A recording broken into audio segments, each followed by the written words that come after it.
egresado del Centro de Capacitación Cinematográfica CCC, comenzó su carrera en la dirección de videos musicales y también en la publicidad. En 2006 se estrena su primer película, Kilómetro 31, la cual fue galardonada con 5 premios Ariel, misma que contó con la aceptación y el gusto del público. Este 2020 vuelve a contarnos una historia en la pantalla grande con Sin Origen, la primera cinta de vampiros mexicana después de más de 20 años. Me causa emoción y un poco de escalofríos por los relatos que cuentan, no por otra cosa, tener hoy en Drusco and Friends a Rigoberto Castañeda. ¡Eh! Ya, gracias. Qué buena entrada, ¿eh? Hasta con avión entrando aquí al lado mío. Justo como lo planeé, justo como les pedí que pasaran en ese momento. Hasta bajaron unos Strigoi ahí del avión en este preciso instante. Exacto. Aquí ¿Cómo llegó un estás? Strigoi, mira, mi perrita. A invadirnos. ¿Qué animal? Ah, bueno, por la mitología sería así, precisamente el lobo, ¿no? Sería lo más cercano a un enemigo de un vampiro. Sí, aunque hay algunas historias de transformación de vampiros que también se pueden transformar en lobos, entre otras cosas.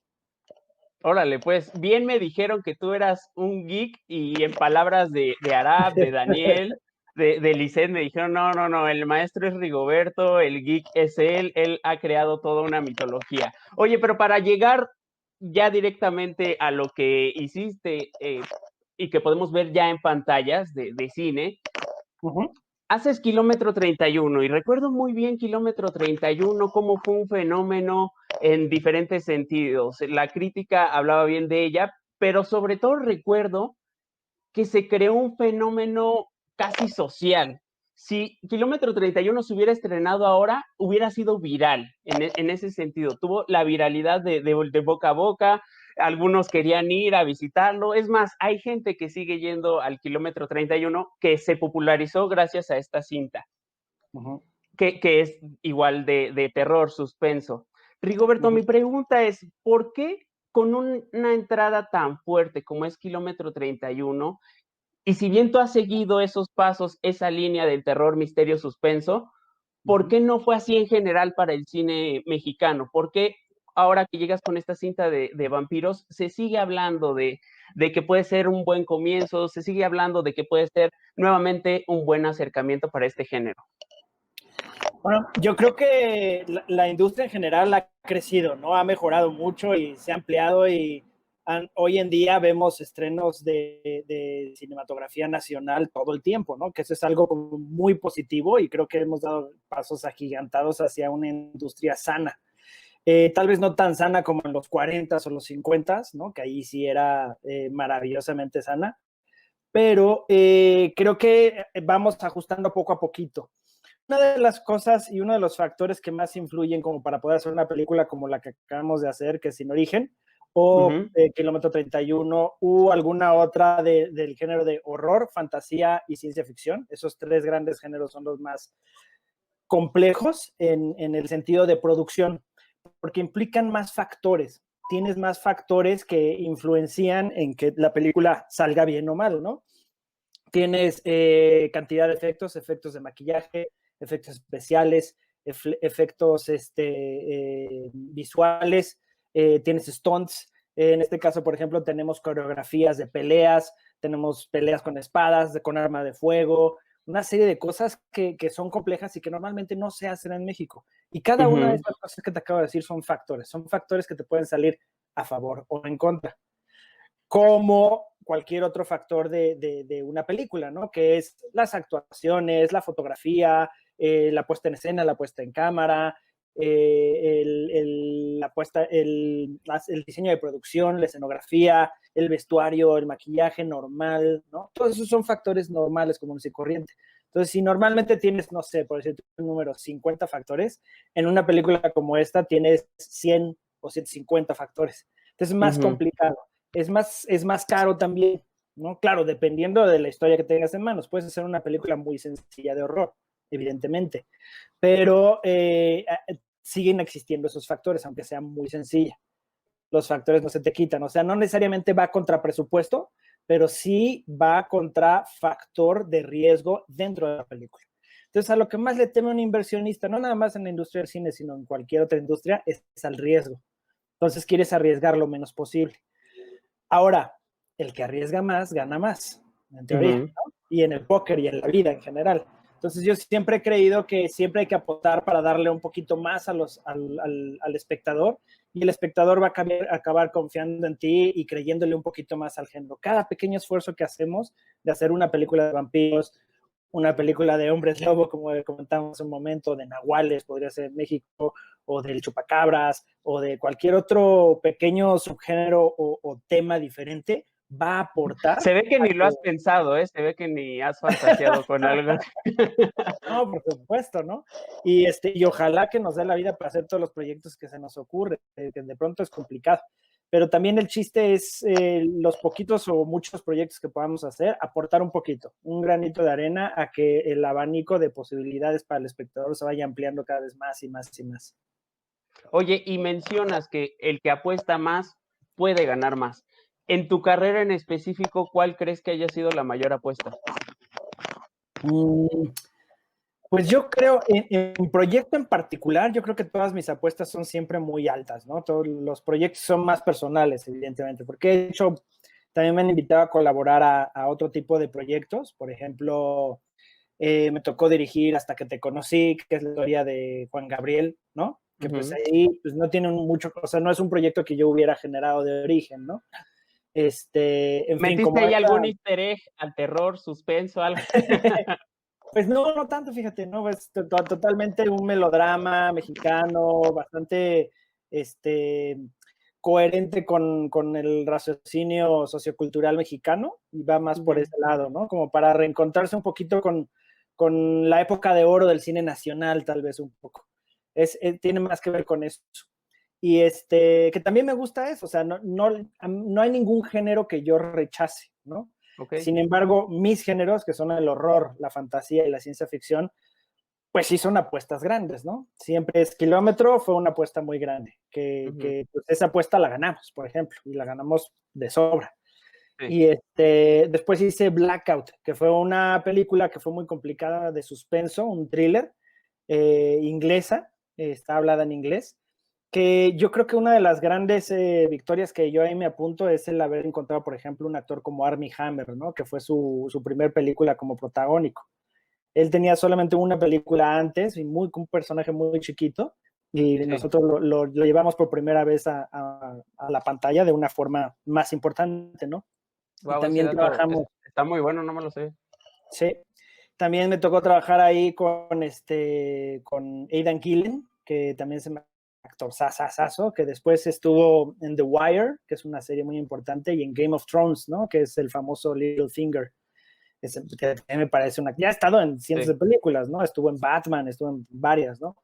En fin, ahí como que cada una me voy anotando cositas que me dejan mi alma en paz, ¿no? que siento que siempre son victorias. Yo siempre veo victorias detrás de todos los esfuerzos personales que hago, ¿no? Y Sin Origen no se queda atrás. Ahorita que llevamos apenas unos días de estar en cartelera, la verdad es que he recibido mensajes que me han hasta sacado las lágrimas de la emoción, ¿no? Escuchar mensajes de niños pequeños que dicen que les encantó la película, que quieren ver una segunda parte, de chavos ya más grandes, que les encantó, que se entretuvieron, personas ya grandes inclusive diciendo que gracias por hacer una cosa diferente y original en nuestro país, ¿no? Entonces, creo que todos los retos han sido muy grandes, todas las apuestas han sido muy altas y todas me han retribuido de una u otra manera.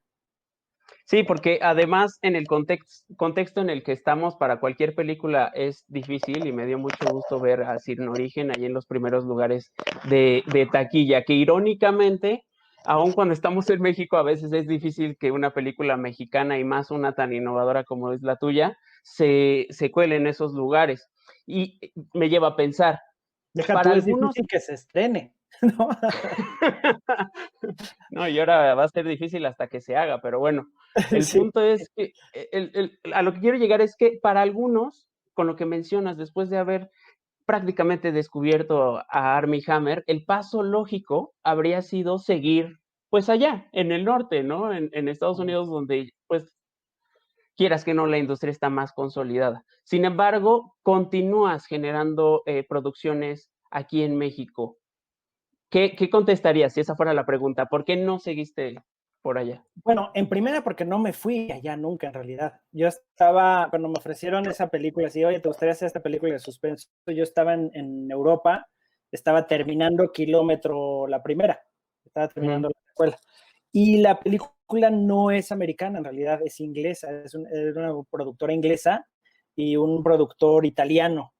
okey, Entonces, era una mezcla rarísima y más europea que América, pero la tirada era hacer una película hablada en inglés para el mercado internacional, que es lo ujú. que fue. Entonces, en realidad, mucha gente me había preguntado eso, pero es que en realidad nunca me fui a Estados Unidos a trabajar, sino aproveché el que estaba en un lado haciendo una cosa y dije, vamos, hagamos esta película aquí, ¿no? Y me dieron el chance los productores de, órale, va, buena idea, hacemos como una ciudad X, y en Estados Unidos, de hecho nunca se menciona si es Estados Unidos, pero se sabe más o menos por ciertas situaciones de la película. Ahora, de que sí quiero hacer más películas habladas en inglés para el mercado americano, sí lo quiero hacer. De hecho, ya estoy tratando de levantar un par de proyectos que espero que Ujú. algún día se den. Pero mientras tanto, yo seguiré toda mi vida haciendo cine en México porque México es mi país. Y más allá de lo evidente que es el lenguaje, ¿cuál es la más grande diferencia entre producir, dirigir, Ujú. ya sea actores estadounidenses, ingleses o hacer algo aquí en México? Pues sí, la principal barrera es el idioma, sin duda, ¿no? Porque uno para dirigir lo más importante en lo que yo más me baso es en el lenguaje, en el darte a entender, en Ujú, comunicarte bien y comunicar bien tus expectativas a tu actor, ¿no? Hago muchísimo trabajo de mesa en donde platico y damos como un background biográfico de los personajes a los actores y los actores también retroalimentan ese background biográfico y llega un momento en que llega un punto de que se me acaba el lenguaje en inglés, ¿no? A pesar de tener un buen nivel de inglés, pues ujú. no es mi idioma materno, ¿no? Entonces, por ejemplo, en español puedo decir una palabra particular, como es que en esta escena vas a levitar, no Ujú, volar, levitar. sí. En inglés a lo mejor no sé cómo decirlo. To fly, but not so like flying, but just, you know? Sí, sí, sí, Entonces, me más que perdería un pensarlo, poco. sentirlo, ¿no? Sientes la palabra que va en ese momento. Y que de hecho es Exacto. algo que le aplaudo mucho a Sin Origen, porque en el cine o en producciones nacionales, de pronto algo que cuesta mucho, como es nuestra propia realidad y la conocemos bien, pues sabemos que un personaje de la vida real no va a decir repámpano, no, va a decir, tú sabes, ¿no? En Sin Origen se menciona y no vas a decir rayos, oh rayos, no. Y aquí se cuida mucho eso. Y me parece interesante porque ya investigando, resulta que el guión es de Michael Casey, si no me equivoco, Sí. y tú le haces un tratamiento, una adaptación. ¿Cómo es? Háblame un poquito de esta metodología que me parece interesante. Pues mira, cuando se acercaron a mí Leo Simbrón, Mónica Vargas y Arnold Rifkin, fue con la idea de proponerme el adaptar la historia. El guión Ujú, original, el personaje principal era un mafioso de la mafia italiana que estaba encerrado en este búnker en medio del bosque de la nada esperando un ataque de la mafia o de la misma mafia porque iba a ser como testigo protegido y demás. Y a la mera hora llega no era una niña, era una chica, una adolescente, como de ujú. 20 años, y llegan este equipo como SWAT, típico gringo, a tratar de agarrar a la chavita, ¿no? Entonces, pues yo le hice todas esas adaptaciones, básicamente, ¿no? Cambié el que fuera un mafioso italiano en Estados Unidos a que fuera, pues, de los únicos villanos que tenemos aquí en México, ¿no? Ajá. Porque tienes de dos sopas donde escoger, o político o narco. Entonces, como el espectador tenía que tener algún tipo como de agarre con ese personaje Sí. principal, sin quererlo, pues dije, no puede ser un político. Es curioso y suena a Sí, chiste, pero es cierto. sí, sí, Es sí. de verdad, es muy cierto. O sea, si hubiera sido un político que se encierra porque lo están persiguiendo y demás, entonces el público hubiera dicho que lo maten este desgraciado, ¿no? Así pensamos en México y ni hablar, así nos ha tocado vivir, pues. Entonces, cuando me preguntan también de qué otra vez Narcos, pues bueno, es que no hay muchas opciones en México, ¿no? Y menos para hacerlo como con ese apil hacia el espectador, que el espectador de verdad se enganche a ese personaje. Entonces, lo adapté de esa manera, hice que no fuera un narcotraficante per se, sino más un criminal de cuello blanco, que es como un gran financiero, es un cerebro financiero, y que lo obligaron a estar ahí, no es algo que él quiera, y se está tratando de salir del crimen organizado, ¿no? Entonces, esa fue otra gran adaptación para poder justificar que es un buen hombre, que es un buen padre de familia, y que de verdad tú te enganches con él, ¿no? Que estés viendo la película y digas, pues sí, este güey sí quiero que no se muera, ¿no? Luego viene la adaptación de los vampiros, ¿no? En donde principalmente a la chava la hago una niña, también para que se sienta un poco más la inocencia y tenga más lógica el haberla encerrado dentro de esta casa junto con ellos, haberla aceptado ahí adentro, ¿no? Y de inmediato. Pues una de las más importantes desde mi punto de vista fue adaptar el equipo SWAT a convertirlos en este grupo de arcanos, que son ya como unos guerreros mitológicos con un gran background de perseguidores de vampiros desde antes de la era común, ¿no? Desde el 300 antes de la era común. Entonces, tienen una biografía muy grande detrás de cada uno de los personajes, de cada uno de los arcanos, de los vampiros también, de cada uno de todos, ¿no? Porque me gusta, yo quería tener la sensación, con diferencia al guión original, en que cada que tú vieras uno de estos personajes, un arcano, la niña, quien fuera, sintieras que hay mucha más historia ahí detrás de él, que no está ahí nada más porque sí, que no es un extra más, ¿sabes? Sino que, este cuate se me hace que es el jefe, este cuate se me hace que quiere el puesto del jefe, esta chava es la alumna del jefe mero mero, ¿no? La niña vampiro pues tiene un pasado de que es huérfana y no sé qué, vas descubriendo cosas de cada uno de los personajes y se sienten tridimensionales, se sienten como que te gustaría saber más de ellos todo el tiempo, ¿no? Y es una de las cosas que sí creo que se proyecta muy bien en la película, la tridimensionalidad detrás de cada uno de los personajes. De todo lo que dices, me engancha y me fascina por varias cuestiones. Para empezar, la semana pasada tuvimos las entrevistas con Arab, con Daniel, con Lisette, y después platiqué un poco acerca de la cinta con Jesús Chavarría, y algo que decía con él, y le comentaba, es que me llamó la atención, a ambos de hecho, lo del narcotráfico, ¿no? O que el personaje básicamente principal sea un narco, que decíamos, bien pudo haber sido un empresario, pero muchas cosas más adelante no habrían hecho sentido. ¿Y crees tú que algo casi tan surrealista como es esa situación y ese tipo de personajes ayuda a aterrizar algo tan fantasioso como un vampiro? ¿Te ayudó a aterrizar algo tan realista a algo tan fantasioso? De alguna manera, o sea, la película siempre va a ser de fantasía, ¿no? Incluso la casa de este personaje la sientes un poco fantástica, un poquito arriba de las expectativas. O sea, a lo mejor sí hay alguien O por sea, ahí que sí, tenga. sí, sí, Rigoberto, y me encantó ese detalle de las luces y todo eso, Ajá. pero la realidad es, tristemente, que si tú ves esa casa, o sea, mucha gente que diría, son narcos, ¿no? Entonces, Sí, puede pues, ser. Sí, sí, sí. Sí, tristemente sí. Así es la realidad en donde vivimos, es muy cierto. Pero sí, sí, evidentemente te lo amarra a una realidad histórica en la que estamos viviendo, te lo amarra a algo que tú ves todos los días allá afuera, ¿no? Que no necesariamente ves esa casa allá afuera todos los días, pero que sabes que existe, sabes que puedes encontrar algo muy similar en las lomas, en whatever. Conocemos los lugares nosotros en cada ciudad, en la Ciudad de México, en Monterrey, en sí, Puebla, en Guadalajara, donde sea, ¿no? las ciudades más pequeñas como Durango, Chihuahua, qué sé yo, ahí saben, en esa casa gigante de ahí vive alguien que ni sospechas. Entonces, evidentemente, sí te lo aterriza a un lugar más o menos conocido, aunque nosotros seamos clase medieros, ¿no?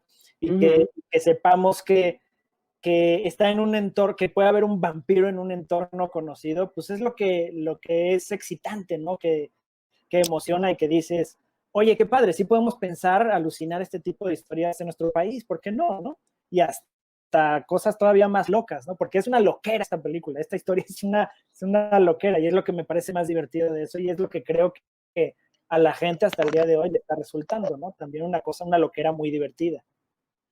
Sí, pero dentro de toda la loquera, creo que sí lograste muy bien aterrizar y definir a los personajes. Detalles como el hecho de que al personaje de Lisette algunos la llamen Francis y el personaje de Horacio la llame Paca, o sea, me hace completamente sentido y este tipo de detalles se me hace súper cuidados y que te dice, ya con una línea te dice todo sobre el personaje, sobre su contexto, sobre su situación dentro de la familia, que eso, pues, imagino que es tu trabajo de adaptación. Y al saber ahora ya todo lo que cambias, es, a ver cómo pregunto esto, pero qué necesidad de adaptar había, sí, te creaste tú toda una mitología, ya traías yo creo que muchas ideas.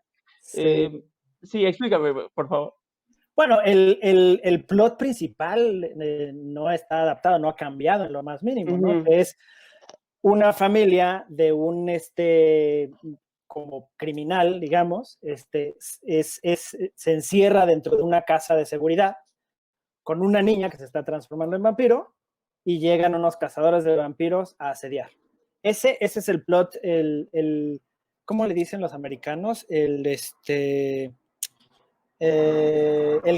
high concept. Okay. El high concept es lo más importante en una historia. El tener un concepto que te eleve mucho más allá a la historia a un punto en donde es difícil que se le ocurra a alguien más, ¿no? El gran ejemplo de esto, por ejemplo, es Romeo y Julieta en el Titanic. ¿No? Eso es un high concept gigantesco, ¿no? Y a lo mejor si el guión lo hubiera escrito otra persona, hubiera sido con muchas diferencias, las que tú quieras, pero la esencia de la historia hubiera sido exactamente la misma, ¿no? Es por eso que yo también siempre peleo, o sea, por ejemplo, hay muchos directores que llegan en una etapa así de un guión y dicen, pues lo voy a reescribir y hacen lo que yo hice y dicen, pues entonces el guión es de los dos. Yo no lo creo, ¿no? El guión no es de los dos porque el concepto original es mucho más importante que eso. O sea, mi ego no me da para tanto. Sí, y curiosamente he escuchado que es una metodología que se utiliza o se ha utilizado últimamente en México. Particularmente sé que también se usó en Club de Cuervos y quisiera que me dijeras por qué crees que pasa eso, por qué no el génesis es desde aquí. Pero antes vamos a un corte, no sin antes decirles, Rigoberto, que ya la segunda parte del programa va a venir un poquito con spoilers, no sé si te parece. La ventaja de esto es que queda grabado, entonces para quienes no hayan ido a ver Sin Origen pueden ir, ya hice un video al respecto, hay muchas medidas, hay formas, pueden rentar salas, pueden hacer muchas cosas para poder ir al cine completamente seguros. Entonces quiero hablar algunas cosas ya con un poco de spoilers. ¿Te parece? Me parece bien. Yo de todos modos siempre se me salen los spoilers. Soy pésimo. Perfecto.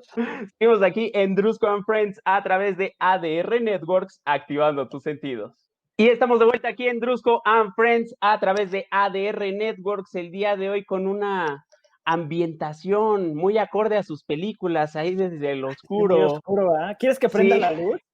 No, no, me parece excelente. Que por cierto, yo aquí tengo atrás un póster de la película. Estamos sí, con también, Rigoberto. No lo ves porque no hay nada de luz, perdón.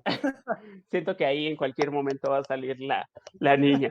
Ándale. Estamos aquí con Rigoberto Castañeda. ¿Cómo estás? Bien, Ya por fin estrenó Sin Origen. ¿Cuándo filmaron Sin Origen? Pues empezamos en el 2017, a finales de 2017. Sí, 18, 19, 20, sí, correcto. Ya son 3 años de que empezamos a filmar. y terminamos de filmar apenas este año, los últimos shots los filmé este Ah, ¿de año. verdad? Sí, sí.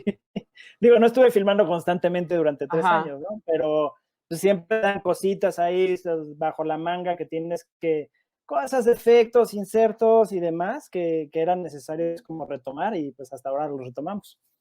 Imagino que con nuestra pequeña Strigoi ya no hubo refilmaciones, porque precisamente hace poco la busqué también para ver si venía al programa y por cierto contestó muy amablemente también que sí, al igual que tú.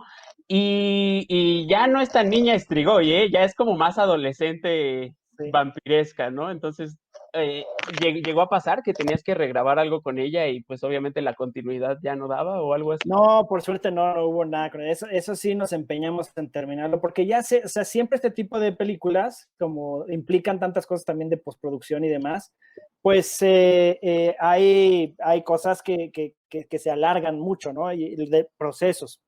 Uno es el de preparación y otro es el de postproducción. Entonces, durante la postproducción yo sabía que iba a ser una pesadilla, que se iba a volver muy larga, como siempre. Entonces preferí tener todas las tomas ya como súper seguras de ella y de los otros dos niños. Sí, porque creces muy rápido a esa edad. Y definitivamente algo que llama mi atención en la película son los combates físicos, el parkour que hay. Inclusive Daniel Martínez coordinó un poco de eso. ¿Ya te había tocado a ti hacer tanto trabajo físico para la pantalla? Pues sí, sí había hecho algo de acción en proyectos anteriores. Por ejemplo, en Blackout, mi segunda película, tiene un par de secuencias de acción bastante interesantes. Luego hice un par de series que tenían mucha acción. Hice una serie de Señor Acero que también tenía muchísima acción, balazos y demás. Hice también Paramédicos, que es una serie del 11 que también teníamos muchísima acción, de diferente tipo, pero era también de mucha acción, de mucha adrenalina. En fin, o sea, sí tenía como bastante experiencia. Lo que no para nada, en lo más mínimo jamás, era espadas y flechas, ¿no? Las espadas, pues es algo con lo que normalmente no nos topamos en este país, ¿no? Y que pues yo tenía mucha emoción de hacer algo por ahí en ese universo. Y fue también uno de los principales cambios que hice durante la adaptación, ¿no? El que fueran una mezcla de unos personajes como muy tecnológicos con los drones y demás, y al mismo tiempo tuvieran sus armas que son totalmente medievales, que son muy características pues de un cazador de vampiros, ¿no? Y que de pronto digo, les hubiéramos podido poner la estaca y lo que fuera, pero creo que ya era demasiado el tener espadas de madera, ¿no? Sí, la verdad es que están muy bien logradas y ya a partir de aquí, insisto, vamos a quizás a dar uno que otro spoiler. No Ajá. creo que necesariamente les arruine la experiencia, pero pues por respeto se avisa, ¿no? Resulta que algo que también llama la atención y ya no necesariamente se menciona más adelante en la historia, o sea, ya voy directo a la historia, Ajá. es, es la Ouija. Aparece la Ouija y no sé si realmente fue como hay un easter egg o uno de tantas piezas del rompecabezas que armaste para Uh-huh. darnos una idea de que esta familia también anda metida en ese tipo, o tiene abierta de menos la mente a ese tipo de artes oscuras. ¿Qué pasó ahí? Pues sí, efectivamente tiene dos funciones la Ouija. Una es que en el setup de la historia, que son los primeros 10 a 15 minutos, 10 minutos, prácticamente no hay nada del género de fantasía dentro de la caja, donde se va a suscitar toda la historia, ¿no? Entonces, yo quería tener un detalle, un atisbo que nos metiera dentro del género fantástico en el que estábamos trabajando Ujú. y que le dijera al espectador, mira, en esta historia, prepárate porque cualquier cosa puede suceder, ¿no? Eso por un lado. Y por el otro, un detalle con el que a mí me gusta también meter como guiños en mis películas, no es la primera en que lo hago, es el hacer de factores paranormales como algo totalmente común y corriente. Ok. Eh, por ejemplo, en Kilómetro 31-2, el policía principal, que es Martín Ugalde, es un experto en hipnosis, ¿no? Entonces usa un aparatito como para hipnotizar a la niña de la película, ¿no? Y tú lo tomas como si fuera algo normal. Lo mismo dentro de esta historia, ¿no? Tenemos el uso de la Ouija y al mismo tiempo la religión wicana de Francis, de la misma Francis. Sí, porque además Francis es, como todos los personajes, una historia ahí dramática que esa, más que fantasía, a lo mejor hubiera dado para un drama, porque se entiende que ella es ya la segunda esposa, que además su hermana fue la primera, ¿no? Entonces, ya desde ahí llama la atención el personaje de Francis. Y además, algo que igual quisiera saber es qué tanto extendiste la mitología, porque a través de las redes de videocine, de la propia película, de pronto nos dan detallitos, ¿no? Con la historia, el background de algunos personajes, e inclusive el propio Arap, cuando estuvo aquí la semana pasada, me contó el génesis de su arcano, ¿no? Del que interpreta, que su papá fue el primer vampiro que mató, y yo estaba impactado, ¿no? Porque si bien son elementos que no aparecen en la película, se ve que te tomaste el tiempo de crearlos y de ponerlos seguramente en papel. ¿Qué tanto llegaste a extender este universo? En páginas creo que fueron unas, no sé, como 50, tal vez más. O sea, las biografías de cada uno de los arcanos es como de al menos un par de páginas, 2, 3 páginas. Toda la mitología arcana, toda la historia de los arcanos es como unas 30 páginas. La de los vampiros también. Sí, es bastante extenso. Sí, hay material hasta para escribir un libro, yo creo. Sí. Deberías de ¿podrías pasar alguna vez liberar todo ese material? Sí, por supuesto, es parte de mis planes, sí quisiera. Qué cool, porque además da inclusive, podría dar hasta para un spin-off, ya sea en serie, ya sea en cine. Y de hecho, tú que has trabajado tanto en televisión, es más, tu próxima producción a estrenarse, Narcos versus Zombie, es que son conceptos tan, tan irreales que solo ellos podrían juntarse. Eh, ¿Qué ha sido la mayor diferencia entre televisión y precisamente cine, y específicamente un cine como Sin Origen? Pues principalmente que en el cine tú tienes como director, como escritor, como productor, tienes más la última palabra y la batuta de qué es lo que se va a hacer y qué es lo que se va a dejar de hacer. Eh, Dentro de la historia y de cómo se va a realizar esa historia, ¿no? Perdón, tanto aviones aquí. Ya son los arcanos que van por ti porque Sí, estás exacto. revelando ahí tus secretos. Es que aquí es ruta la colonia del Valle, ya no sé por qué pasan tantos aviones por aquí. Pero bueno, el caso de una de las... ¿qué te estaba diciendo, perdón? Sí, sobre cómo es la diferencia entre cine y televisión. Exacto, exacto. Una de Es las que se grandes te fue diferencias, el avión literalmente, sí, tal cual, literalmente. pasó y se fue. Una de las grandes diferencias es eso, ¿no? El que tú puedes, o sea, no tienes a nadie con quien verificar los pasos que tú vas a dar, los siguientes pasos que tienes que dar. En cambio, en la tele sí, todo el tiempo. Y, por ejemplo, te llega el guión y no tienes manera como de hacerle cambios al guión.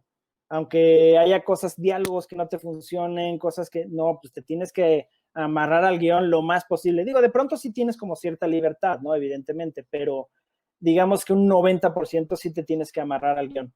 Y después el productor ejecutivo, el showrunner, la gente ya no producción, sino de ejecutivos del canal o del servicio de streaming, o como le quieras llamar, pues hay una serie de filtros y de gente que está viendo el producto que tú estás generando, ¿no? Okey. Y que de pronto sobre la marcha se vuelve muy complejo porque tienes que estar negociando todo el tiempo, tienes que ser como muy inteligente, muy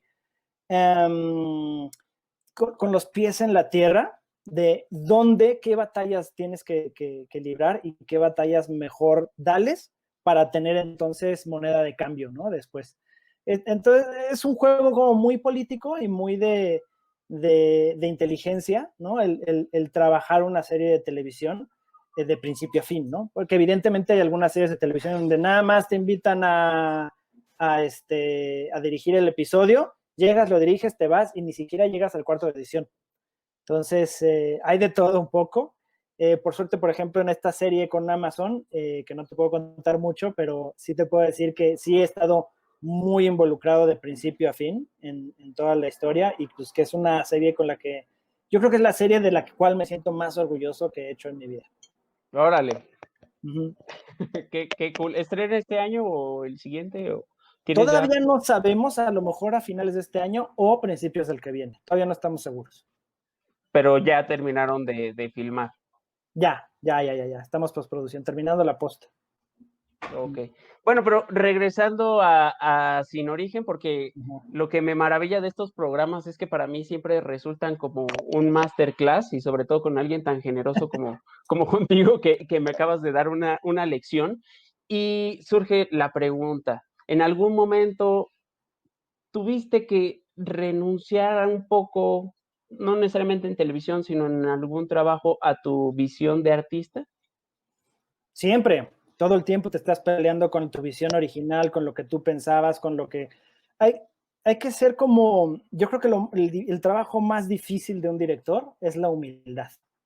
El poder tener la capacidad de decir, no está bien, no me quedó bien, no lo estoy solucionando de la mejor manera posible. Ujú. Tendemos los directores a creer que somos como una cajita de grandes ideas y que no necesariamente todas nuestras ideas son buenas en realidad. Muchas veces nos equivocamos y muchas veces es muy difícil darte cuenta que te estás equivocando. Tendemos a ser muy necios. Entonces hay que estar como muy pendientes, aprender a escuchar, que eso nada más te lo da la experiencia, creo yo. El estar escuchando, escuchando, escuchando. Y si vas a decir que no, saber decir por qué no.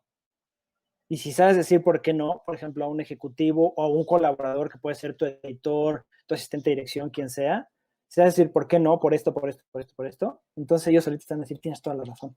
Y normalmente sí tiene uno la razón porque eres la persona que más conoce el proyecto. Ujú. Es muy difícil que llegue alguien a decirte algo que tú desconozcas. Y cuando llegan, es muy bueno lo que te están proponiendo y mejor escuchan. ¿Tienes alguna persona de confianza que sea aquella que se acerca en etapas tempranas a tus producciones y que digas, me gustaría que lo vea él, a ver o ella, a ver qué opina? Yo creo que todos mis colaboradores son siempre personas de confianza. Por algo les estoy invitando al proyecto. El fotógrafo, el diseñador de producción, la diseñadora de vestuario, la diseñadora o el diseñador de maquillaje, que siempre es el mismo, ahí sí. Qué fuerte y qué bonito lo que acabas de decir, ¿eh? Sí, Que sí, sí. al ser un arte tan colaborativo, prácticamente 100% colaborativo, qué bonito que Uh-huh. le el lugar. Sí, porque la verdad es que Kubrick solo hay uno, ¿no? Y no va a renacer en nadie de nosotros. Entonces, para poder llegar a ser la película más, y digo Kubrick porque es el director que yo más admiro en la historia del cine mundial, ¿no? Ujú. Y para poder llegar a ser un 10% de lo que fue Kubrick, pues necesito ayuda. Necesito ayuda de gente muy talentosa a mi alrededor. Qué cool. Oye, y hablando más allá de gente talentosa, de obras talentosas en particular, en la película yo noté un poquito, o bueno, así lo sentí yo y me agradó porque ya lo dije antes, pero lo cito de nuevo. Bien decía el maestro René Lavant que el público perdona un error, pero no perdona el aburrimiento. Y esta película te engancha, ¿no? Te engancha y por momento encuentro detalles como digo, hoy creo que esto se parece un poco, o este detalle como de Porsche, como La Purga, como Let Me In. Eso a lo mejor fue mi percepción, pero ¿tienes tú alguna inspiración en particular para Sin Origen? Pues yo creo que todas y cada una de las películas de vampiros que he visto en mi vida, de entrada, ¿no? Que Y de seguramente han sido pronto, muchas, ¿no? sí, pues sí. Y sí, de pronto hay homenajes que están claramente ahí por una razón. Hay homenajes a Cronos, a Guillermo del Toro, a Let the Right One In, a, bueno, a muchas películas, pero luego hay homenajes que no te das cuenta que los hiciste, ¿no? O hay cosas que te robas o que son idénticas a otras películas y que no te das cuenta y que están ahí en tu cabeza y que no te habías dado cuenta en el momento en que lo ejecutaste que estabas haciéndolo igual que en algún otro lado, ¿no? Eso es muy normal, es muy común y todos nos alimentamos de alguna u otra manera de otro cine, ¿no? Por Un ejemplo, poco cuando el hijo sin darse cuenta copia los ademanes del padre o de la madre, ¿no? sí, de alguna manera, si lo quieres ver así, creo que se me hace una perfecta analogía de lo que es la admiración de abajo hacia arriba y por eso el resultado, ¿no? Y tiene que ver con eso, y qué bonito, ¿no? Que el cine esté lleno de admiración y de resultados. Lo único que hay que cuidar, yo sí siento que hay que estar muy atentos de no sentirse un rip-off, ¿no? De no ser totalmente robado y de que si estás detectando un lugar que ya ha existido anteriormente en alguna película, en el cine o en series de televisión, pues entonces sé muy consciente de eso y trata de darle la vuelta. Aunque le des la vuelta va a seguir ahí, pero al menos ya hiciste un esfuerzo por darle la vuelta y que no sea exactamente lo mismo. Y ahí es cuando no se siente que sea algo robado, ¿no? Un rip-off, como se dice. Sí, porque como bien lo dijiste, pues toda la vida se termina o sigues copiando tus inspiraciones, ¿no? Pero de eso a que ya de plano te fusiles la idea, pues es muy distinto.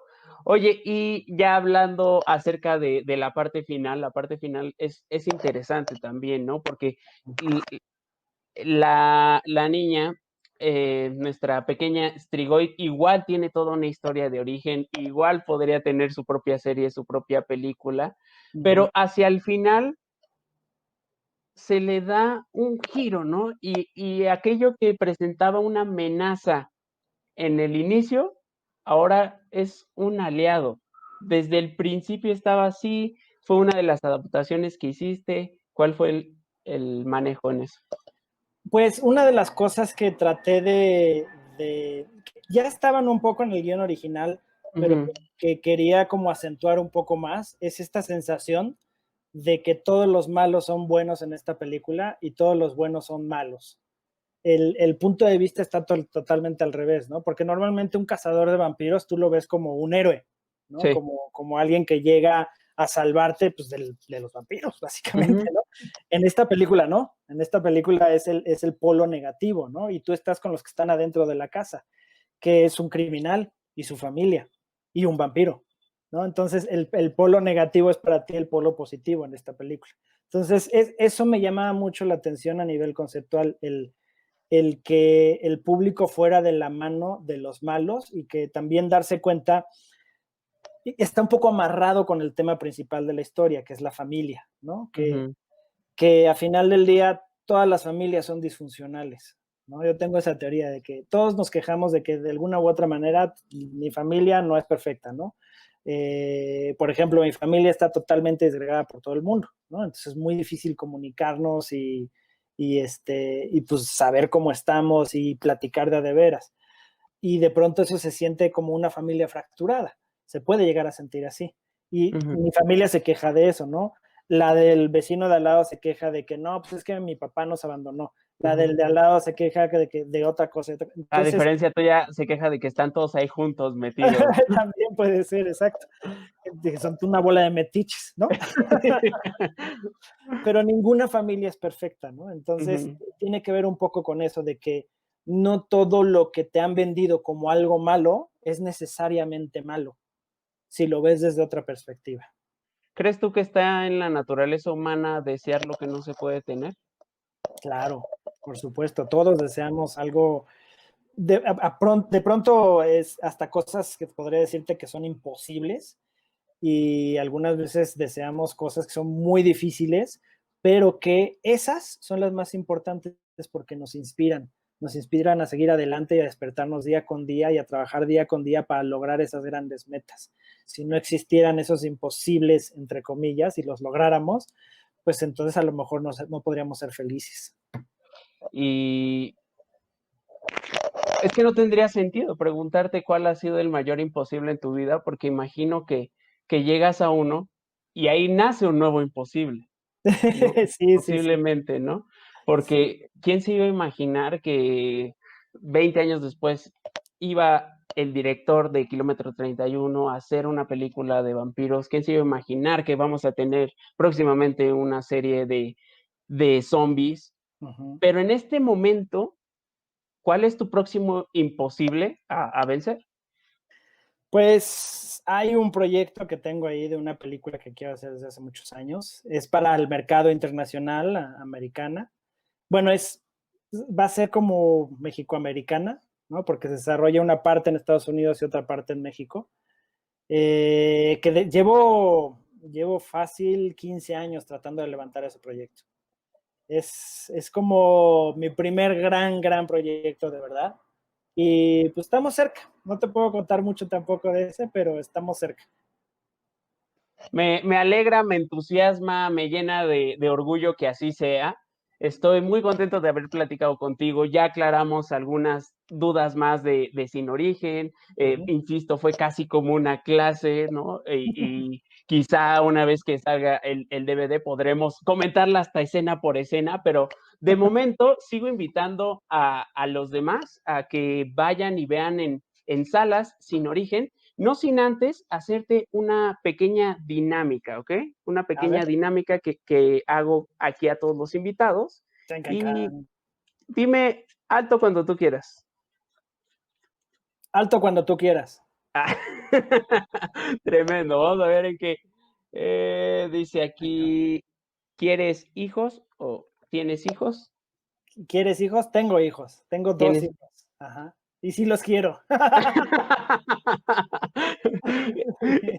Y están tan inmiscuidos en el terror, en la fantasía y en la ciencia ficción como tú.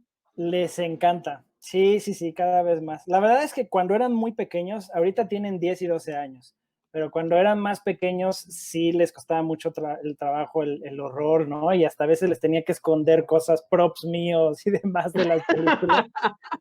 Este, pero ahora, un día me dijo mi hijo, ¿sabes qué, papá?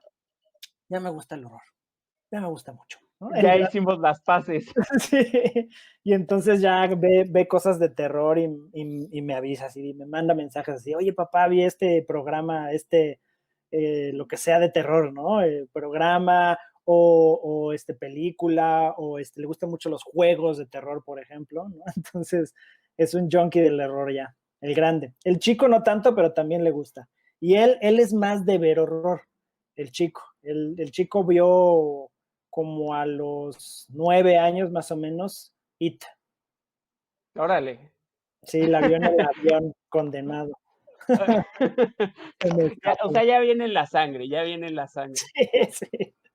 Pero bueno, pues no queda más que hablar con ellos y guiarlos, ¿no? Para que se vayan por el buen camino del horror. Ah, Esperemos que así sea, ¿no? Y si siguen sí. tus pasos, pues ya lo tienen, ya lo tienen. Oye, Rigoberto, muchísimas gracias, de verdad, insisto, fue un placer platicar contigo. Y Igualmente. nada más, algo más que quieras decir, obviamente, invitar nuevamente a la gente. Sin Origen ya está en salas, algo que quieras decir ya para ir cerrando. Claro, pues decirles que ahí está la garantía de una película en la que se van a divertir de principio a fin, como bien dices tú, Dusko, y que no los va a decepcionar y van a ver algo novedoso para México principalmente, pero también novedoso para el resto del mundo, porque es un concepto que no van a ver en ningún otro lado y no han visto nunca jamás. Órale, qué fuerte y qué chido poder decir esto así con toda la seguridad. Vayan, vean Sin Origen, mándenos sus comentarios en redes sociales. Yo soy Drusco y esperen un nuevo invitado próximamente. Bye. Chao.